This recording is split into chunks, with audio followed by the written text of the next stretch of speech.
into this line. Okay, so I will say I'll go up by 2 inches before I blend. So I'll actually follow what I have on the knee. This is my knee shaping.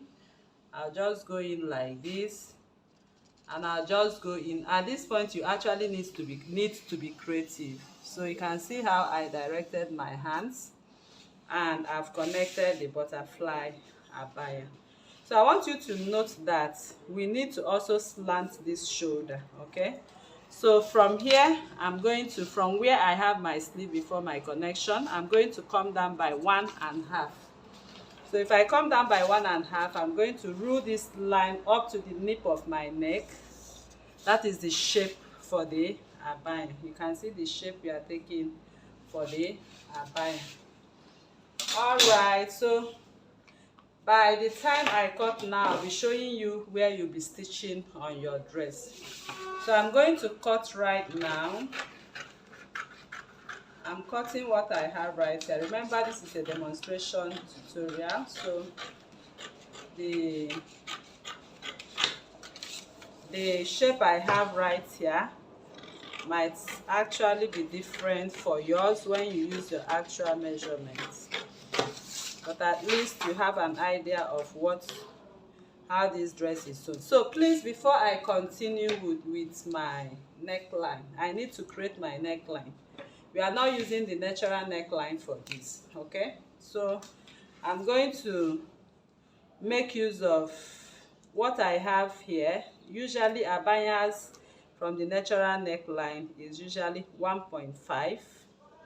okay, that is if you want to have it flow well, and 1.5. so once you connect 1.5, 1.5, that is from the natural neckline, you come out by 1.5. okay, and you come down by 1.5. It actually depends on what you are doing. So like I said, this is a miniature drawing, so I'm not actually supposed to make this so at 1.5. I'm supposed to reduce the measurement. So but you can see the measurement is at 1.5. okay, so I'll just pretend my 1.5 to be at that point, and I connect. So this is my neckline for abaya. So in other words, I'm saying that if your natural neckline is 3 inches by width, I love to work with 4.5, because if you make it 5 inches by depth and 5 inches by width, most of the times most fabric expand and you see it sagging and falling out. So when I make it 4.5, if there's anything to adjust when sewing, I'll just trim it a little bit. Okay, if I look at it, it's looking very small, then I trim it and adjust.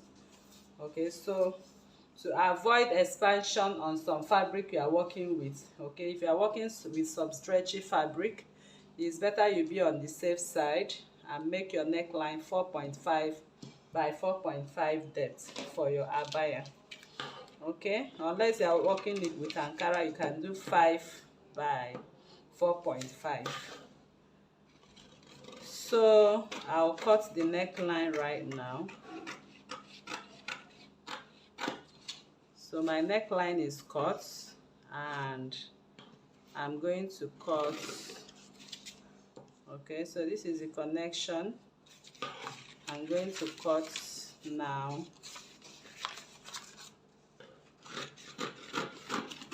on the abaya part. Okay.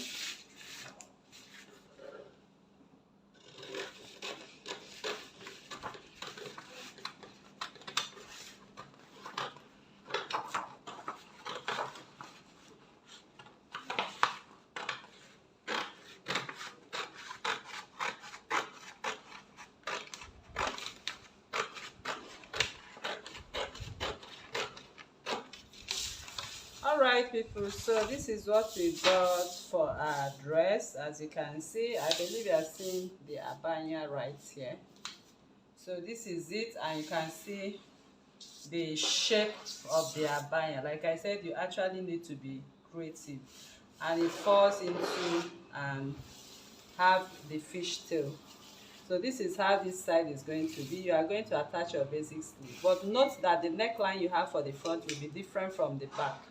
The back neckline, I always forget to do this, but before you cut, please ensure you have your back neckline. Your back neckline will be drafted 1 inch above your real neckline for the front.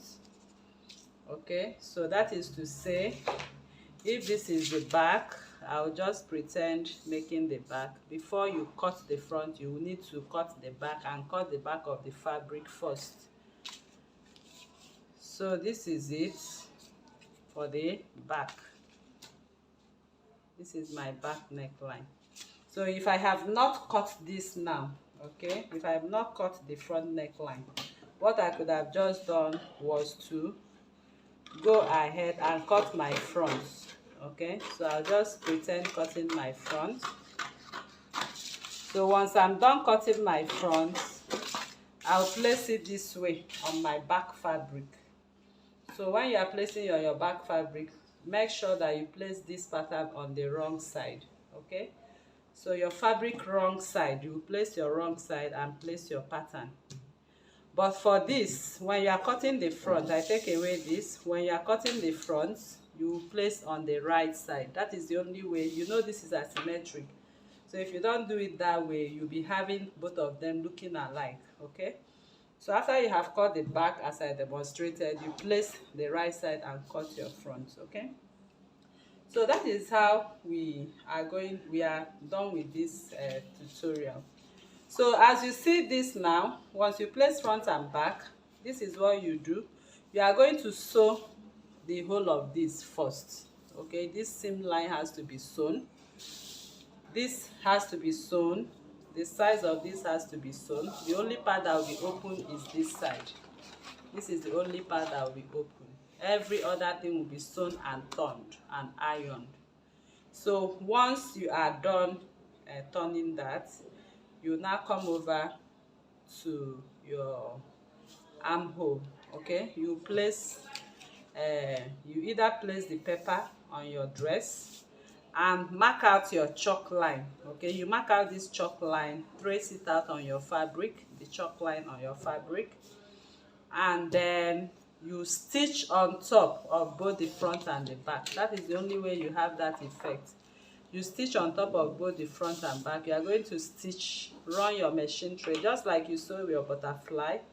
You stitch on top of it. Once you get to this point, you will stop, leaving here open. You invert it to the back and stitch, because this part will not be stitched on top, it will also be stitched inside. Okay, so I just believe you understand all my explanations. Okay, so that is how we come to the end of this tutorial. So if you are new to this channel, please kindly subscribe, turn on your notification bell to receive videos like this every day. Like this video, share to family and friends, and drop your comments on the comment section and your suggestions as well. So thank you for coming once again, and see you in the next one. Bye.